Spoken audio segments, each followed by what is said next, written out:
भगवान शंकर ने बड़ी प्रसन्नता के साथ उन्हें प्रणाम किया और जय जयकार करके दूसरी ओर चल दिए। शंकर ने उस वन में श्री राम के सामने अपने को प्रकट नहीं किया।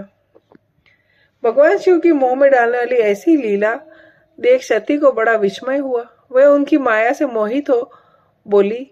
सती ने कहा, सर्वेश, पर ब्रह्म परमेश्वर, ब्रह्मा विष्णु आदि सब देवता आपकी ही सदा सेवा करते हैं।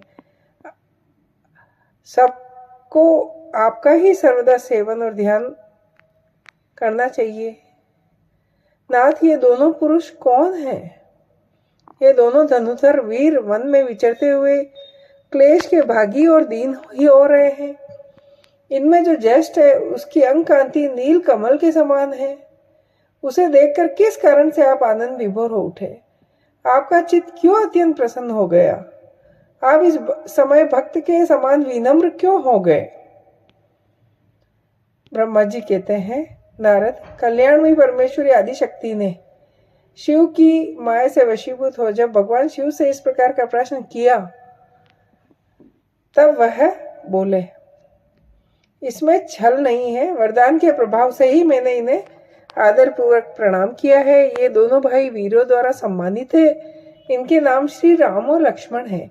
इनका प्राकट्य सूर्य वंश में हुआ है। ये दोनों राजा दशरथ के विद्वान पुत्र है।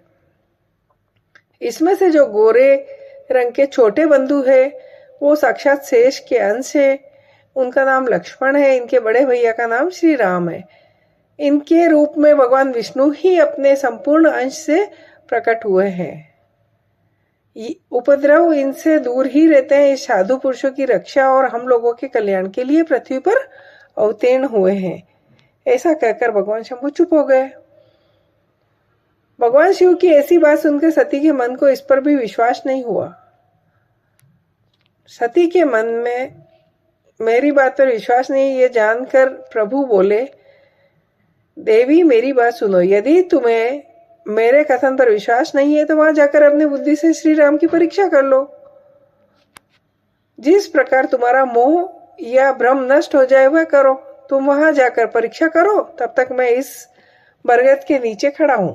ब्रह्मा जी कहते हैं, नारद, भगवान शिव की आज्ञा से ईश्वरी सती वहां गई और मनी मन सोचने लगी, मैं वनचरी राम की कैसे परीक्षा करूं। अच्छा, मैं सीता का रूप धारण करके राम के पास चलते। यदि राम साक्षात विष्णु है तो सब कुछ जान लेंगे, अन्यथा वह मुझे नहीं पहचानेंगे। ऐसा विचार कर सती सीता बन के श्री राम के समीप उनकी परीक्षा लेने के लिए गई। वास्तव में वह मोह में पड़ गई। सती को सीता रूप में आई देख शिव का जाप करते हुए रघुनंदन श्री राम सब कुछ जान गए और हंसते हुए नमस्कार करके बोले। श्री राम ने पूछा, सती जी, आपको नमस्कार है। आप प्रेम पूर्वक बताए भगवान शंभु कहाँ गए हैं और आप अकेली इस वन में क्यों आई हैं? देवी, आपने अपना रूप त्याग कर किस लिए नया रूप धारण किया है? श्री रामचंद्र जी की बात सुनकर सती आश्चर्यचकित हो गई। वह शिव जी की कही हुई बात का स्मरण करके बहुत लज्जित हुई। श्री राम को साक्षात विष्णु जान अपने रूप को प्रकट करके मन ही मन भगवान शिव के चरणार बिंदों का चिंतन कर प्रसन्नचित हुई और सती बोली, रघुनंदन, भगवान शिव तथा अपने पार्षदों के साथ पृथ्वी पर भ्रमण करने इस वन में आ गए थे। यहाँ उन्होंने सीता की खोज में लगे हुए तुमको देखा। उस समय सीता के लिए तुम्हारे मन में बड़ा क्लेश था। उस अवस्था में तुम्हें प्रणाम करके वे चले गए। भगवान शिव बड़े आनंद के साथ तुम्हारे वैष्णव रूप की महिमा का गान कर रहे थे। यद्यपि उन्होंने तुम्हें चतुर्भुज विष्णु के रूप में नहीं देखा तो भी तुम्हारा दर्शन करते ही आनंद विभोर हो गए। मेरे पूछने पर शंभु ने जो बात कही उसे सुनकर मेरे मन में भ्रम हो गया। अतः राघवेंद्र, मैंने उनकी आज्ञा लेके तुम्हारी परीक्षा की है। अब मेरा संशय दूर हो गया। तो भी महामते, तुम मेरी बात सुनो। मेरे सामने यह सच बताओ कि तुम भगवान शिव के भी वंदनीय कैसे हो गए। इससे मेरे मन में यही एक संदेह है, इसे निकाल दो। सती का यह वचन सुनकर श्री राम के नेत्र कमल के समान खिल उठे। उन्होंने मन ही मन प्रभु भगवान शिव का स्मरण किया। इससे उनके हृदय में प्रेम की बाढ़ आ गई।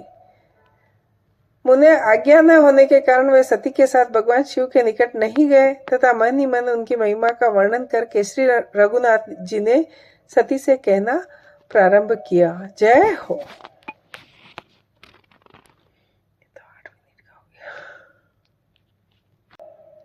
भगवान शंकर ने बड़ी प्रसन्नता के साथ उन्हें प्रणाम किया और जय जयकार करके दूसरे